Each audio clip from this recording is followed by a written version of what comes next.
والذین هم للزکاة فاعلون، زکوٰۃ ادا کرتے ہیں، ان کے مالوں میں جو زکوٰۃ فرض ہوتی ہے اس زکوٰۃ کو صحیح حقداروں تک وہ پہنچاتے ہیں اور زکوٰۃ کی ادائیگی میں وہ کوئی لاپرواہی نہیں کرتے۔ اور پانچویں چیز والذین هم لفروجہم حافظون، اور وہ اپنی شرمگاہوں کی حفاظت کرتے ہیں، زنا نہیں کرتے، اغلام بازی نہیں کرتے، متعہ نہیں کرتے، استمناء بالید نہیں کرتے، شرمگاہ کے غلط استعمال کے تمام راستے اس ایک آیت کے اندر آ گئے۔ والذین هم لفروجہم حافظون الا علی ازواجہم او ما ملکت ایمانہم فانہم غیر ملومین، سوائے ان کی ازواج کے، ان کی بیویوں کے، اور اگر لونڈیوں کا دور ہو اور میدان جنگ میں مال غنیمت کے طور پر ان کے ہاتھ میں، ان کے قبضے میں لونڈیاں آئی ہوں تو ان لونڈیوں کے، ان کی شرمگاہ کا استعمال کسی کے لیے جائز نہیں۔ فمن ابتغى فإنهم غیر ملومین، بیویوں کے ساتھ اگر آدمی اس کا استعمال کرتا ہے اس پر کوئی ملامت نہیں۔ فمن ابتغى وراء ذلك فأولئک هم العادون، اور اس کے علاوہ جو اور راستے تلاش کرے گا تو وہ برا ہے، اس کے اوپر اللہ کی طرف سے ملامت ہے۔ امام شافعی رحمۃ اللہ علیہ نے اسی آیت سے استدلال کیا کہ استمناء بالید کرنا، جو آج ہمارے نوجوانوں میں جس کو جلق لگانا یا ہینڈ پریکٹس کرنا یا ماسٹربیشن کرنا کہتے ہیں، یہ جو غلیظ حرکت ہمارے نوجوانوں میں پائی جاتی ہے، امام شافعی رحمۃ اللہ علیہ اس آیت سے استدلال کرتے ہیں کہ حرام ہے، غلط ہے۔ فمن ابتغى وراء ذلك فأولئک هم العادون میں وہ آ جاتی ہے۔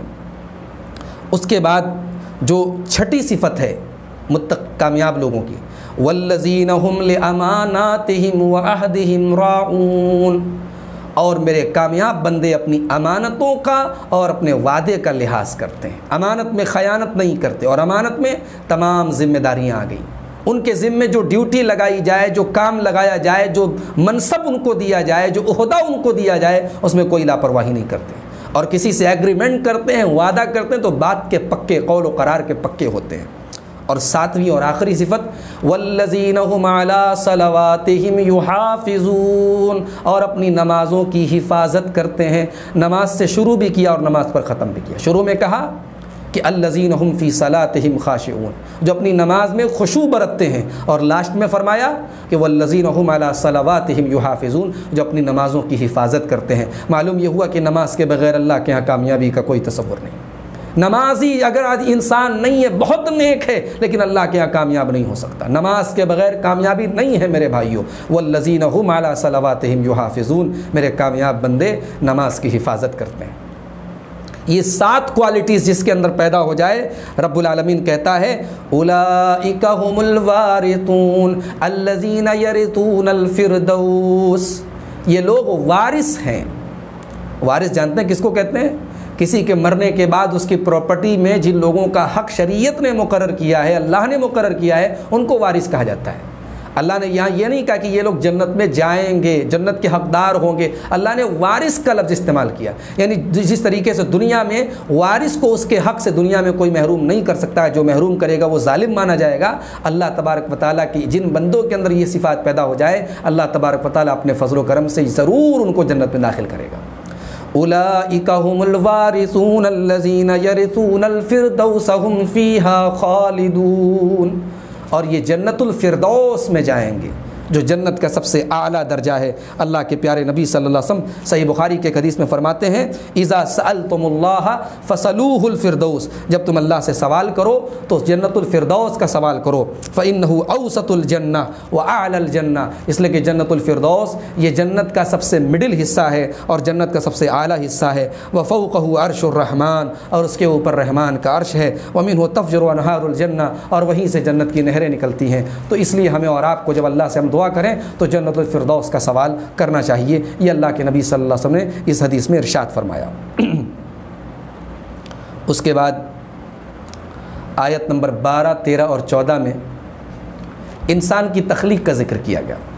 فرمایا وَلَقَدْ خَلَقْنَا الْإِنسَانَ مِنْ سُلَالَةٍ مِّن طِينٍ، ہم نے انسان کو مٹی کے سط سے پیدا کیا، ہم نے انسان کو مٹی کے جوہر سے، ایکسٹریکٹ آف کلے، مٹی کے جوہر سے ہم نے انسان کو بنایا، یعنی ہر انسان کی جو تخلیق ہے وہ نطفے سے ہوتی ہے، اور وہ نطفہ انسان غذا کھاتا ہے اس سے بنتا ہے، اور اس غذا میں مٹی کا بہت بڑا رول ہے۔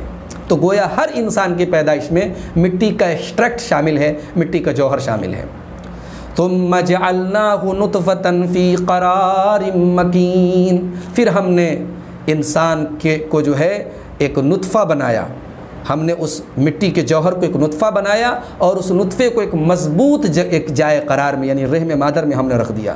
ثم خلقنا النطفة علقة فخلقنا العلقة مضغة فخلقنا المضغة عظاما، پھر ہم نے اس نطفے کو علقہ یعنی جمع ہوا خون بنایا، پھر ہم نے اس علقہ کو گوشت کا لوتھڑا بنایا، پھر ہم نے اس گوشت کے لوتھڑے پر ہڈیاں چڑھائیں، پھر ہم نے فخلقنا المضغة عظاما، اس کے اندر ہڈیاں پیدا کی، فکسونا العظام لحما، اور پھر ہم نے ان ہڈیوں پر گوشت چڑھایا، ثم انشأناہ خلقا آخر، اور پھر ہم نے ایک نئی تخلیق میں اس کو یعنی انسانی بچے کی شکل میں اس کو ڈال دیا۔ فتبارک اللہ احسن الخالقین، تو سب سے بہترین تخلیق کرنے والا اللہ بڑا ہی بابرکت ہے۔ تو اس آیت کریمہ میں رب العالمین نے اپنی صفت تخلیق کو اور اپنی بہترین جو کاریگری ہے انسان کی پیدائش میں رب العالمین نے اس کا تذکرہ کیا ہے۔ اس کے بعد اللہ تعالیٰ نے آیت نمبر 51 میں یہ ذکر کیا کہ حلال کھانا یہ تمام پیغمبروں کی تعلیم کا ایک حصہ ہے کہ حلال کھایا جائے۔ اللہ نے فرمایا یا ایھا الرسول کلوا من الطیبات واعملوا صالحا، اے رسولو تم بھی پاکیزہ روزی کھاؤ، پاک چیزیں کھاؤ، واعملوا صالحا اور نیک عمل کرو، انی بما تعملون علیم، بے شک میں تمہارے ایک ایک عمل سے باخبر ہوں۔ یہ عمل صالح کو اللہ تعالیٰ نے حلال کھانے سے کیوں جوڑا؟ انسان جب تک حلال کھائے گا نہیں اس کا عمل صالح ہو نہیں سکتا، اس کا عمل اللہ کے یہاں قبول نہیں ہو سکتا، یہ اشارہ ہے۔ اور دوسرا اشارہ یہ ہے کہ جب آدمی حلال کھائے گا تب عمل صالح کی طرف انسان کی طبیعت آمادہ ہوگی، اور جب آدمی عمل صالح کرے گا تو حرام نہیں کھا سکتا، حلال ہی کھائے گا۔ اس طریقے سے بڑا گہرا سبق اس آیت کریمہ میں ہمیں اور آپ کو دیا گیا۔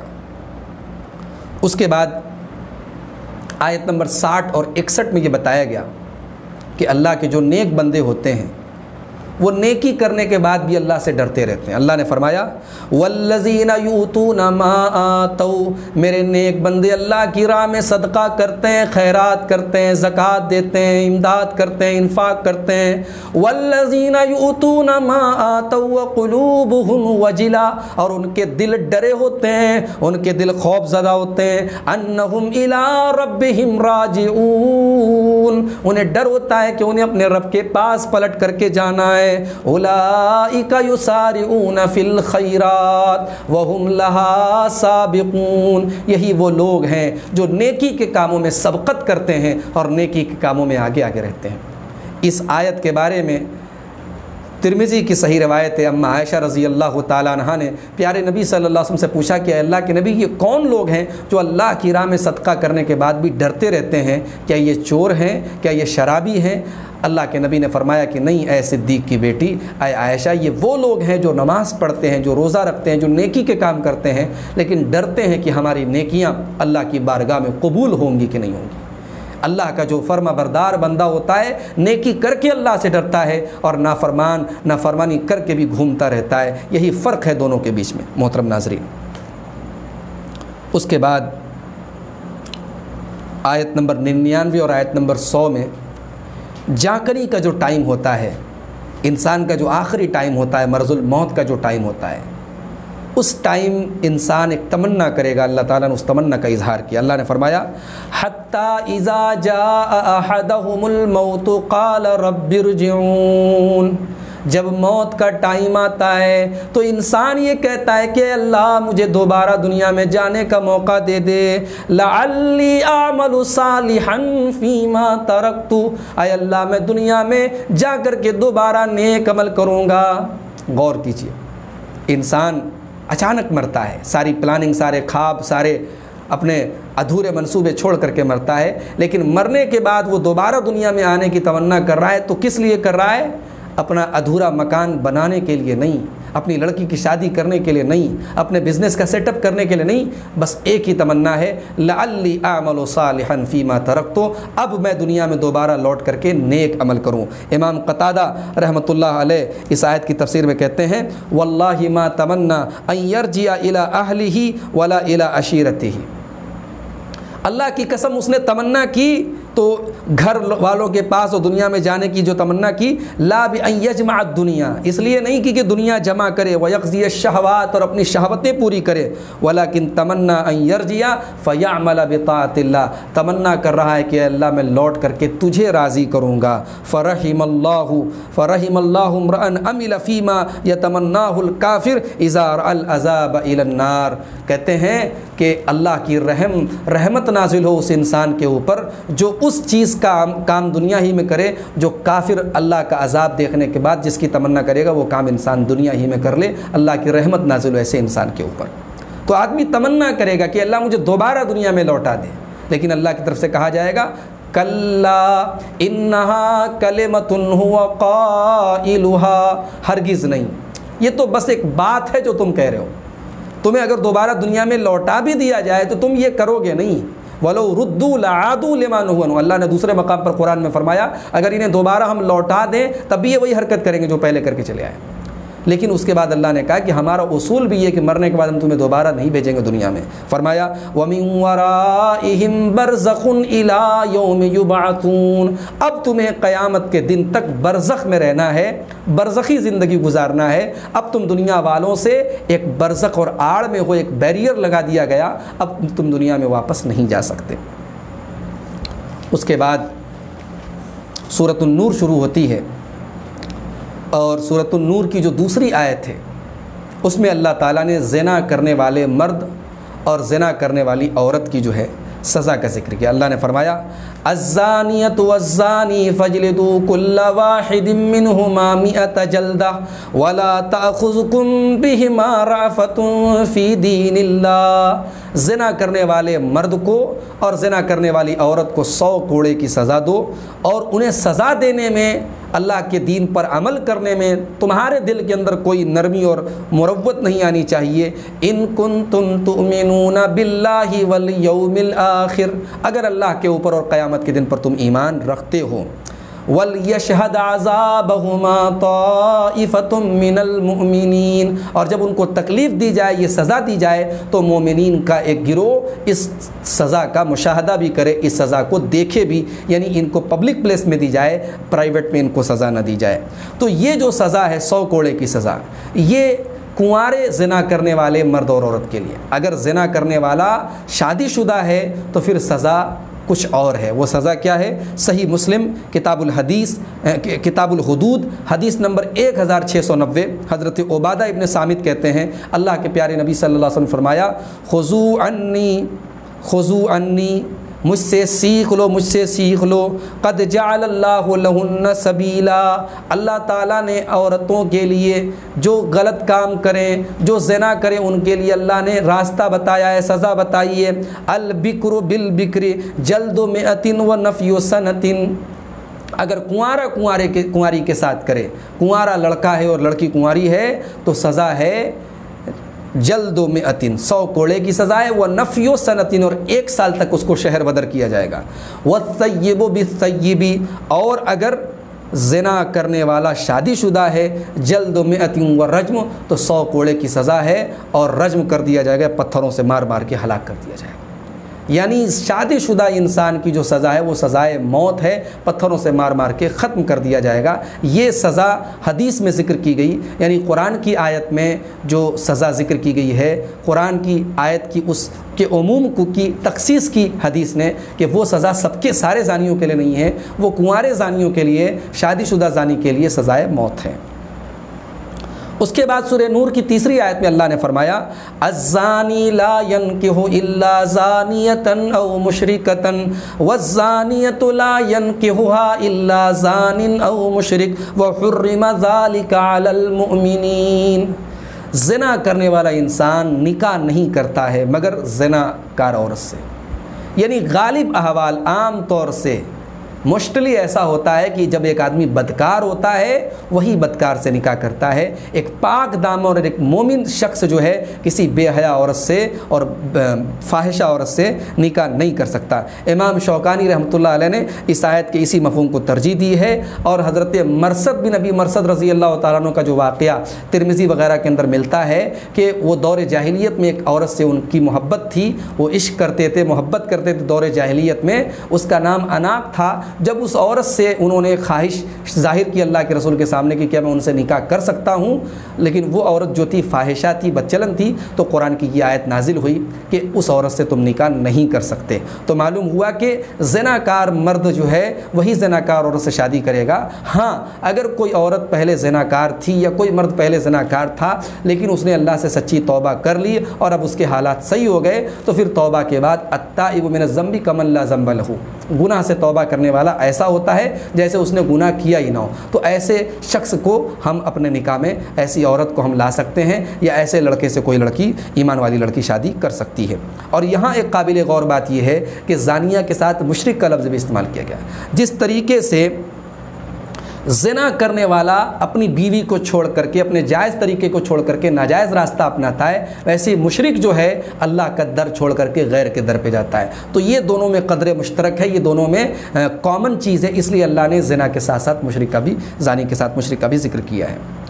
اس کے بعد آیت نمبر 4 اور 5 میں اللہ تعالیٰ نے ایک مومن عورت کی آبرو اور اس کی جو رسپیکٹ ہے, اس کی جو عزت ہے, اس کا ذکر کیا ہے کہ اس پر اگر کوئی حملہ کرے تو اس کی سزا کیا. اللہ نے فرمایا والذین یرمون المحصنات ثم لم یاتوا باربعۃ شہداء فاجلدوہم 80 جلدہ.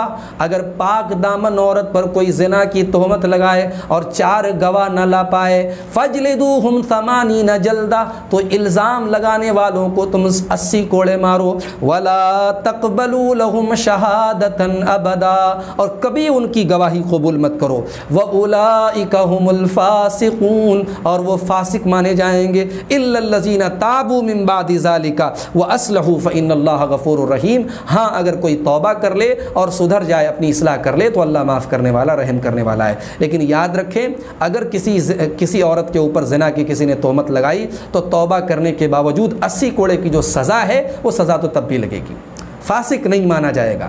جو گواہی قبول کرنے سے منع کیا گیا وہ حکم ختم ہو جائے گا, لیکن 80 کوڑے کی سزا پھر بھی اس کو لگائی جائے گی. یہ ایک عورت کی عزت کی اہمیت ہے اسلام کے اندر. اس کے بعد آیت نمبر 9 اور 10 میں مسئلہ لعان کا ذکر کیا گیا. شوہر اپنی بیوی کو غلط کام کرتے ہوئے دیکھے اور اس کے پاس 4 گواہ نہ ہوں اور بیوی مکر بھی رہی ہو, تو ایسی صورت میں کیا کیا جائے. اللہ نے اس نازک صورتحال کا حل بتایا. اللہ نے فرمایا والذین یرمون ازواجہم ولم یکن لہم شہداء الا انفسہم.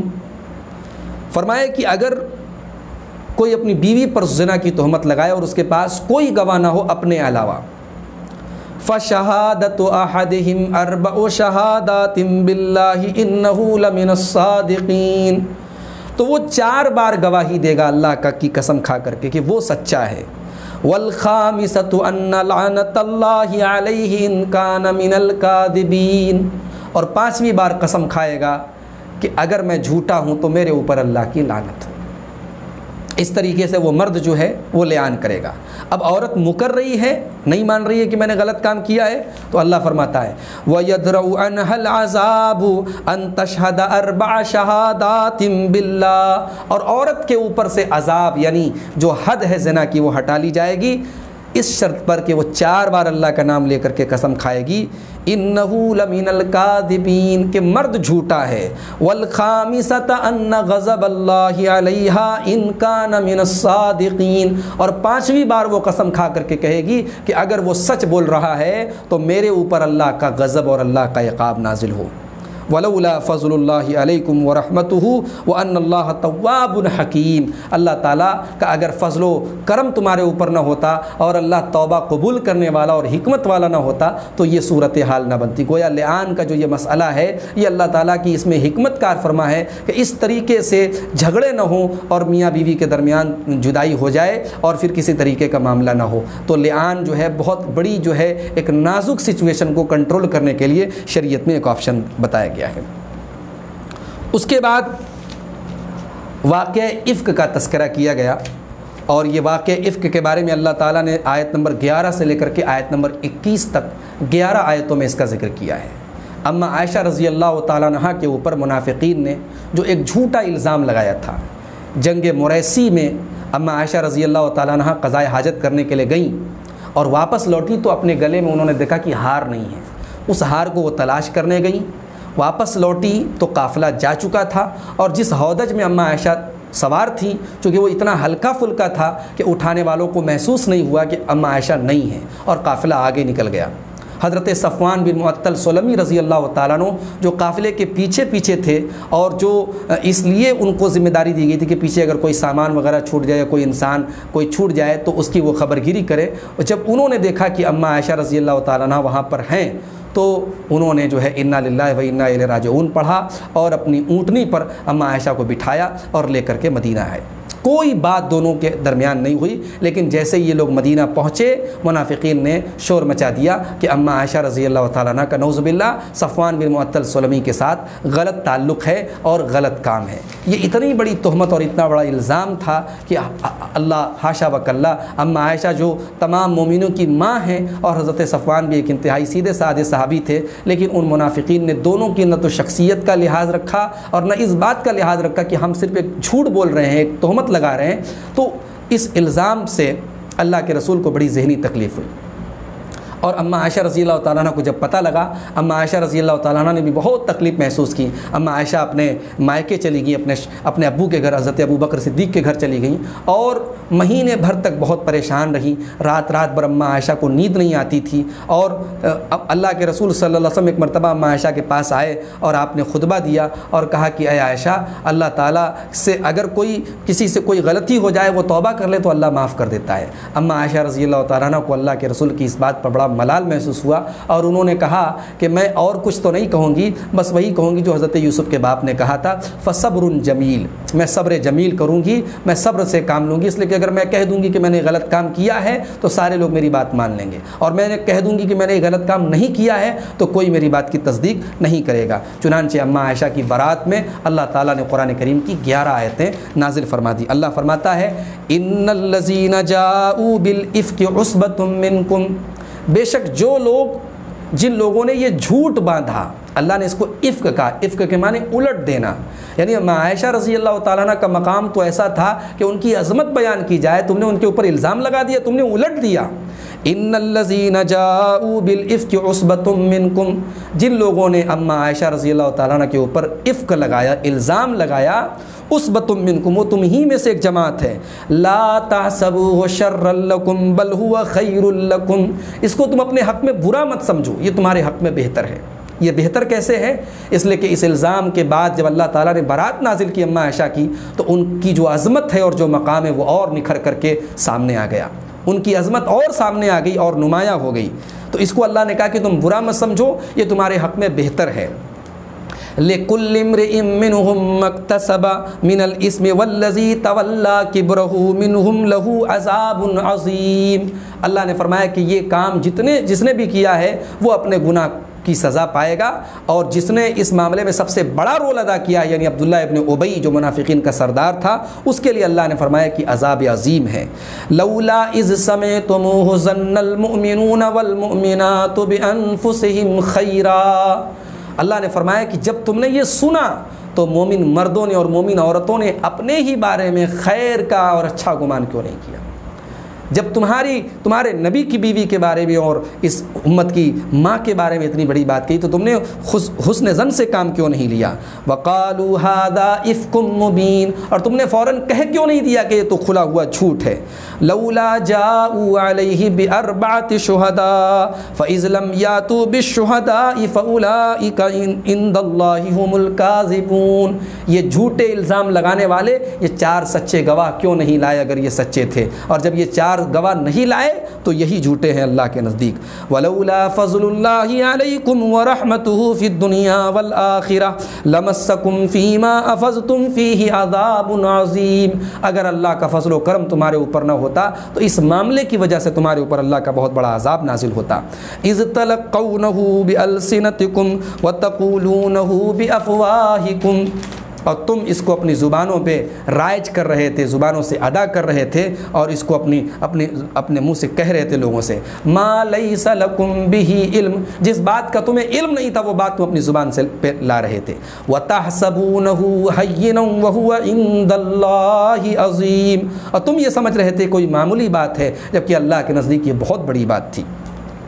وَلَوْلَا إِذْ سَمِعْتُمُوهُ قُلْتُمْ مَا يَكُونُ لَنَا أَن نَّتَكَلَّمَ بِهَٰذَا سُبْحَانَكَ هَٰذَا بُهْتَانٌ عَظِيمٌ، ایسا کیوں نہیں ہوا کہ جب تم نے حضرت عائشہ کے بارے میں یہ الزام سنا تو تم نے یہ کہہ دیا کہ ہم یہ ایسی بات نہیں کہہ سکتے، اے اللہ تو پاک ہے، یہ جھوٹا بہتان اور جھوٹا الزام ہے۔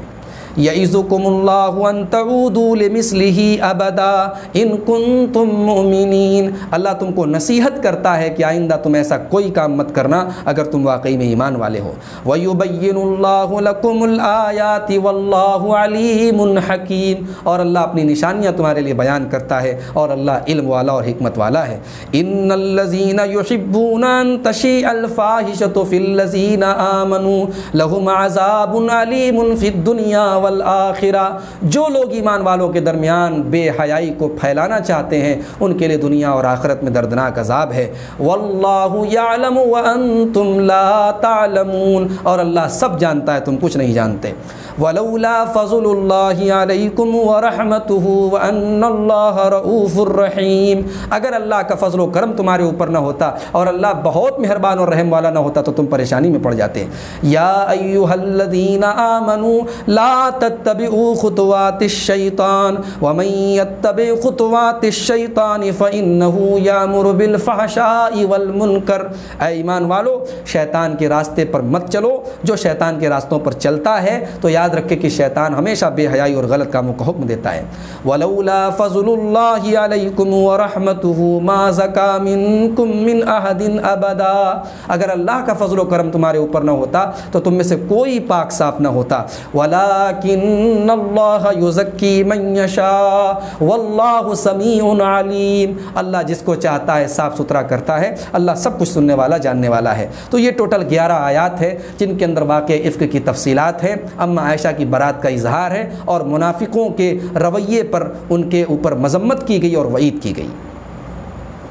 اس کے بعد آیت نمبر 22 میں اللہ نے فرمایا وَلَا يَأْتَلِ أُولُو الْفَضْلِ مِنْكُمْ وَالسَّعَةِ أَنْ يُؤْتُوا أُولِي الْقُرْبَى وَالْمَسَاكِينَ وَالْمُهَاجِرِينَ فِي سَبِيلِ اللَّهِ، جو تم میں سے اہل فضل ہیں، پیسے والے ہیں، مالدار ہیں، ان کو کبھی ایسی قسم نہیں کھانی چاہیے کہ وہ رشتہ داروں کو اور مسکینوں کو اور اللہ کی راہ میں ہجرت کرنے والوں کو نہیں دیں گے۔ اصل میں اماں عائشہ پر الزام لگانے والوں میں ایک صحابی حضرت مصطح بن اساسہ بھی شامل ہو گئے تھے۔ یہ حضرت ابو بکر کے خالہ زاد بھائی تھے اور یہ فقراء مہاجرین میں سے غریب لوگوں میں سے تھے اور حضرت ابو بکر ان کے کفیل تھے، ان کا سارا خرچ حضرت ابو بکر اٹھاتے تھے۔ جب اس الزام لگانے والوں میں وہ بھی شامل ہوئے تو حضرت ابو بکر نے قسم کھائی کہ آج کے بعد میں ایک پیسہ بھی ان کے اوپر خرچ نہیں کروں گا۔ اسی موقع پر یہ آیت نازل ہوئی کہ اہل فضل اور اہل صحت، جو تم میں سے اہل وسعت ہے، جن کو اللہ نے نوازا ہے، ان کو کبھی ایسی قسم نہیں کھانی چاہیے۔ وَلْيَعْفُوا وَلْيَصْفَحُوا، ان کو معاف کر دینا چاہیے اور درگزر کر دینا چاہیے۔ أَلَا تُحِبُّونَ أَن يَغْفِرَ اللَّهُ لَكُمْ، کیا تم نہیں چاہتے کہ اللہ تم کو معاف کر دے؟ وَاللَّهُ غَفُورٌ رَحِيمٌ، اللہ معاف کرنے والا، رحم کرنے والا ہے۔ جب یہ آیت نازل ہوئی حضرت ابو بکر کی آنکھوں سے آنسو بہنے لگے اور کہنے لگے اے اللہ کیوں نہیں، میں چاہتا ہوں کہ اے اللہ تو مجھے معاف کر دے۔ اور اس کے بعد انہوں نے اپنی قسم توڑ دی اور جو خرچ پہلے مصطح بن اساسہ کو دیتے تھے وہ دینا انہوں نے جاری رکھا۔ اس کے بعد آیت نمبر 30 اور 31 میں ایمان والے مردوں کو اور ایمان والی عورتوں کو کچھ نصیحتیں کی گئی، اور ان نصیحتوں پر اگر عمل کیا جائے تو سماج کے اندر سے بے حیائی، زناکاری ختم ہو سکتی ہے۔ اللہ نے فرمایا قُل لِّلْمُؤْمِنِينَ يَغُضُّوا مِنْ أَبْصَارِهِمْ وَيَحْفَظُوا فُرُوجَهُمْ ذَلِكَ أَزْكَىٰ لَهُمْ إِنَّ اللَّهَ خَبِيرٌ بِمَا يَصْنَعُونَ، اے نبی مومن مردوں سے کہہ دو کہ اپنی نگاہوں کو نیچی رکھیں اور اپنی شرمگاہوں کی حفاظت کریں۔ عورت کو پردے کا حکم اگلی آیت میں دیا جا رہا ہے، عورت کو نظر جھکا کے رکھنے کا حکم اگلی آیت میں دیا جا رہا ہے۔ اس سے پہلے مردوں سے کہا جا رہا ہے کہ تم اپنی نگاہوں کو نیچی رکھو اور اپنی شرمگاہ کی حفاظت کرو۔ سماج اور معاشرہ صرف عورتوں کو نقاب پہنانے سے نہیں سدھرے گا میرے بھائی، جب تک مرد اپنی نگاہوں کو کنٹرول نہیں کرے گا، جب تک مرد اپنی شرمگاہ کو کنٹرول میں نہیں رکھے گا اور اپنے دل اور اپنے نفسانی خواہشات کو کنٹرول میں نہیں رکھے گا، معاشرہ تب تک نہیں سدھر سکتا۔ ذالک ازکا لہم، اسی میں تمہاری پاکی ہے اے مومن مردوں۔ ان اللہ خبیر بما یصنعون، اللہ تمہاری ایک ایک حرکت سے باخبر ہے۔ وَقُلْ لِلْمُؤْمِنَاتِ يَغْضُضْنَ مِنْ أَبْصَارِهِنَّ وَيَحْفَظْنَ فُرُوجَهُنَّ، اور اے نبی آپ مومن عورتوں سے کہہ دیں کہ وہ اپنی نگاہوں کو نیچی رکھیں اور اپنی شرمگاہوں کی حفاظت کریں۔ دیکھیں آنکھوں کا اور شرمگاہ کا بڑا گہرا ٹچ ہے۔ آنکھیں اگر آنکھوں کے اوپر اگر کوئی حد نہیں ہوگی، اگر آنکھوں کو ہم آزاد چھوڑ دیں گے، اگر آنکھوں پر ہم پہرا نہیں لگائیں گے تو پھر شرمگاہ بھی انسان کی کنٹرول میں نہیں رہے گی۔ اس لیے آنکھوں کو پست رکھنا یہ پہلی نصیحت کی گئی۔ وَلَا يُبْدِينَ زِينَتَهُنَّ إِلَّا مَا ظَهَرَ مِنْهَا، اور اے مومنہ عورتوں تم اپنی زینت کو کسی غیر کے سامنے ظاہر مت کرو، إِلَّا مَا ظَهَرَ مِنْهَا، مگر جو خود سے ظاہر ہو جائے۔ تم نقاب میں نکلی ہو، اب نقاب یا چادر جو نظر آ رہی ہے اس کو تو چھپانا ممکن نہیں ہے، تو جو خود سے ظاہر ہو رہا ہے اس کی بات الگ ہے، تم اپنی کوئی زینت ظاہر مت کرو۔ وَلْيَضْرِبْنَ بِخُمُرِهِنَّ عَلَى جُيُوبِهِنَّ، اور ہمیشہ اپنے دوپٹوں کو اپنے گریبان اور اپنے سینے پر رکھو۔ وَلَا يُبْدِينَ زِينَتَهُنَّ إِلَّا لِبُعُولَتِهِنَّ أَوْ آبَائِهِنَّ أَوْ آبَاءِ بُعُولَتِهِنَّ، اور خبردار اپنی زینت کو ظاہر مت کرو سوائے اپنے شوہروں کے اور اپنے باپ کے اور اپنے سسر کے۔ او ابنائہن او ابناء بعولتہن، اور اپنے بیٹوں کے اور اپنے شوہر کے بیٹوں کے یعنی سوتیلے بیٹوں کے۔ او اخوانہن او بنی اخوانہن او بنی اخواتہن، اور سوائے اپنے بھائیوں کے اور سوائے اپنے بھتیجوں کے اور سوائے اپنے بھانجوں کے۔ او نسائہن، اور سوائے اپنی عورتوں کے۔ او ما ملکت ایمانہم او التابعین غیر اولی الاربۃ من الرجال، یا گھر میں جو لونڈیاں کام کرتی ہیں ان کو چھوڑ کر کے، یا اسی طریقے سے گھر میں کام کرنے والے وہ بوڑھے مرد جن کے اندر کوئی خواہش نہ بچی ہو۔ او الطفل الذین لم یظہروا علی عورات النساء، یا ایسے چھوٹے بچوں کے کہ جو ابھی عورتوں کی راز کی باتیں نہیں جانتے۔ وَلَا يَضْرِبْنَ بِأَرْجُلِهِنَّ لِيُعْلَمَ مَا يُخْفِينَ مِنْ زِينَتِهِنَّ، اور خبردار اپنے پیروں کو زمین پر نہ ماریں کہ ان کی جو چھپی ہوئی زینت ہے وہ ظاہر ہو جائے۔ وَتُوبُوا إِلَى اللَّهِ جَمِيعًا أَيُّهَا الْمُؤْمِنُونَ لَعَلَّكُمْ تُفْلِحُونَ، اور اے مومنوں تم سب کے سب اللہ کی بارگاہ میں توبہ کرو تاکہ تم کامیاب ہو جاؤ۔ یہ تعلیمات ہیں، عورت کے پردے کی تعلیم ہے، مرد کو نظریں جھکانے کی تعلیم ہے، شرمگاہ کی حفاظت کی تعلیم ہے۔ ان دو آیتوں پر اگر عمل کر لیا جائے سماج سے بے حیائی اور زناکاری کا خاتمہ ہو جائے گا۔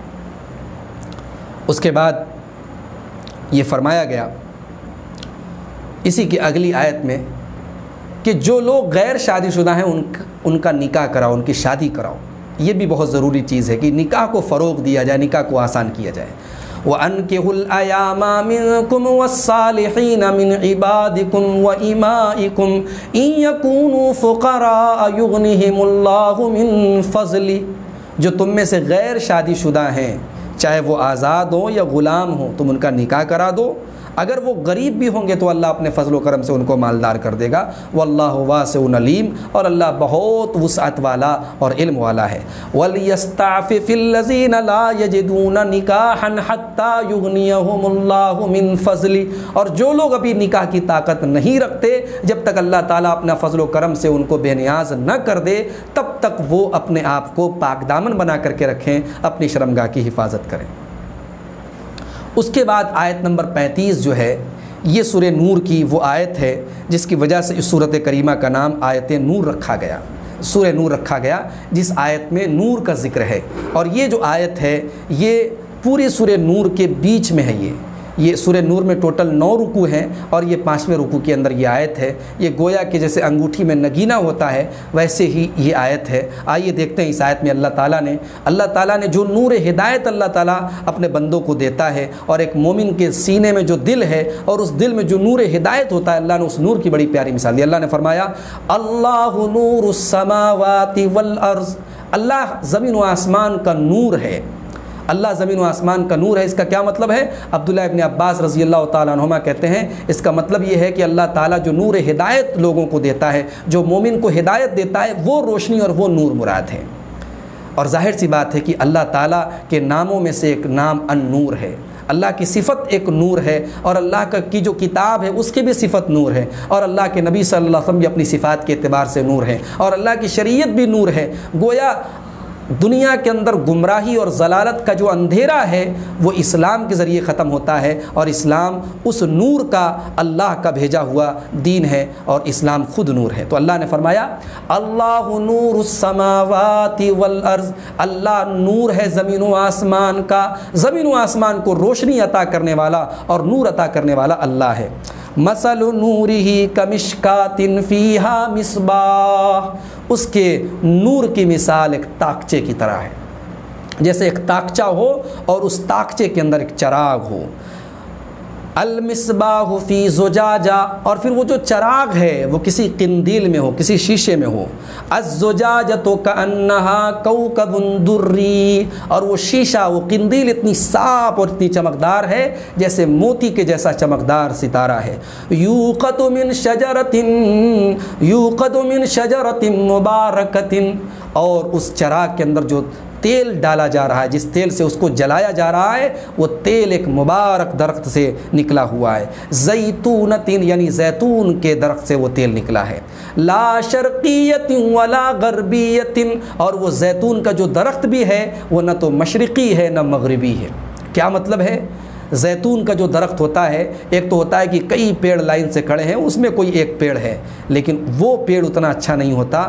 زیتون کا وہ درخت جو کسی میدان میں بالکل بیچ میں ہو اور سورج کی روشنی مکمل طریقے سے اس کے اوپر پڑ رہی ہو، تو اس کا جو پھل ہوتا ہے وہ بہت اچھی طریقے سے پکتا ہے، اور اس سے جو تیل تیار ہوتا ہے وہ بہت ہی صاف و شفاف ہوتا ہے، وہ بالکل پیور اور سب سے بہترین تیل ہوتا ہے۔ اللہ نے زیتون جو خود ایک مبارک درخت ہے، اور پھر زیتون میں بھی اس زیتون کا ذکر کیا، لا شرقیۃ ولا غربیہ، جو نہ مشرقی ہو نہ مغربی ہو، نہ پورب میں ہو نہ پچھم میں ہو، بلکہ بیچوں بیچ میں ہو، تاکہ سورج کی پوری روشنی اس کے اوپر پڑے اور وہ زیتون کا جو پھل ہے وہ پوری طریقے سے پک جاتا ہو اس سے۔ یکاد زیتھا یضیء، اور اس کا جو تیل ہے وہ خود اپنے آپ میں اتنا روشن ہے کہ ولو لم تمسسہ نار، آگ اس کو نہ چھوئے تب بھی ایسا لگتا ہے کہ وہ روشن ہو جائے گا۔ یعنی وہ تیل خود اتنا صاف و شفاف، اتنا چمکدار ہے کہ دور سے ایسا لگتا ہے کہ وہ خود بخود جو ہے وہ جل جائے گا، اگرچہ اس میں آگ نہ لگے۔ نور علی نور، یہ نور علی نور ہے، یہ روشنی کے اوپر روشنی ہے۔ یہدی اللہ لنورہ من یشاء، اور اللہ تعالیٰ اپنا یہ نور جس کو چاہتا ہے عطا کرتا ہے۔ ویضرب اللہ الامثال للناس واللہ بکل شیء علیم، اور اللہ اسی طریقے سے مثالیں لوگوں کے لیے بیان کرتا ہے، اور اللہ ہر چیز کو جاننے والا ہے۔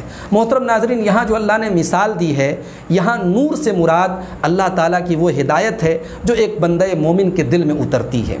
بندہ مومن کا جو سینہ ہے اللہ نے اس کو طاق قرار دیا ہے، اور اس میں جو دل ہے اللہ نے اس دل کو چراغ کہا ہے، اور وہ چراغ بھی ایسا ہے جس میں بالکل ستارے کے جیسا چمکتا ہوا صاف ستھرا شیشہ ہے، صاف ستھرا اس کے اندر قندیل ہے۔ یعنی مومن کا جو دل ہے وہ بالکل صاف ستھرا ہوتا ہے، اور اسی لیے اس ہدایت کو ایکسیپٹ کرتا ہے، اور وہ جو ہدایت ہے وہ اتنی پیور ہے، اتنی شدھ ہے، اتنی بہترین ہے کہ اللہ نے کہا کہ وہ زیتون کے اس درخت سے نکلا ہوا تیل ہے، جو زیتون کا درخت نہ تو مشرق میں ہے نہ مغرب میں ہے، بلکہ کسی میدان میں بیچوں بیچ ہے، اور اس سے نکلنے والا جو پھل ہے وہ بھی بالکل خالص ہے، اور اس پھل سے تیار ہونے والا جو تیل ہے وہ بھی بالکل پیور ہے۔ تو اس طریقے سے اس ہدایت کو اللہ نے اس تیل سے تشبیہ دی، اور اللہ نے مومن کے سینے کو طاق سے تشبیہ دی، اور مومن کے دل کو چراغ سے تشبیہ دی، اور ایمان کو اور ہدایت کو اللہ نے نور سے تشبیہ دی۔ اور اسی لیے آگے اللہ نے اسی سورہ نور کی آیت نمبر 40 میں اللہ نے فرمایا کہ فمن لم یجعل اللہ لہ نور، اللہ تعالیٰ جس کو روشنی نہ دے،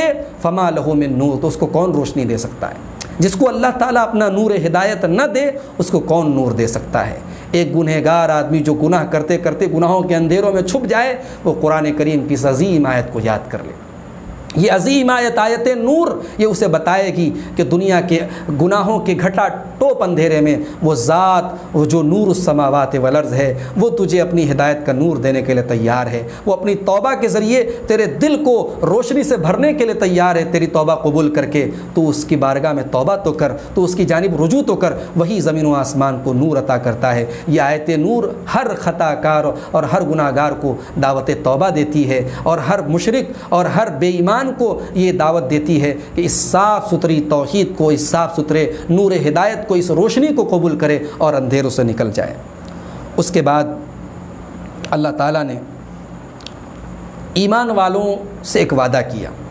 اللہ نے فرمایا سورہ نور کی آیت نمبر 90 کے اندر فرمایا وعد اللہ الذین آمنوا منکم وعملوا الصالحات لیستخلفنہم فی الارض کما استخلف الذین من قبلہم۔ اللہ کا وعدہ ہے ایمان والوں سے اور نیک عمل کرنے والوں سے کہ اللہ ضرور ان کو زمین میں خلیفہ بنائے گا جیسے ان کے پہلے کے لوگوں کو خلیفہ بنایا۔ وَلَيُمَكِّنَنَّ لَهُمْ دِينَهُمُ الَّذِي ارْتَضَىٰ لَهُمْ، اور اللہ ضرور ان کے دین کو غالب کرے گا جس دین کو اللہ نے ان کے لیے راضی کیا ہے۔ وَلَيُبَدِّلَنَّهُمْ مِن بَعْدِ خَوْفِهِمْ أَمْنًا، اور اللہ ضرور ان کو خوف کے بعد امن عطا فرمائے گا۔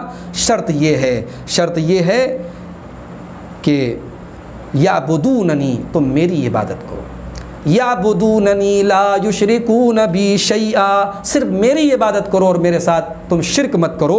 ومن کفر بعد ذلک فاولئک هم الفاسقون، اور جو اللہ کی ہدایت کے آ جانے کے بعد بھی کفر کا راستہ اختیار کرے گا تو اس سے بڑا فاسق کوئی نہیں ہے۔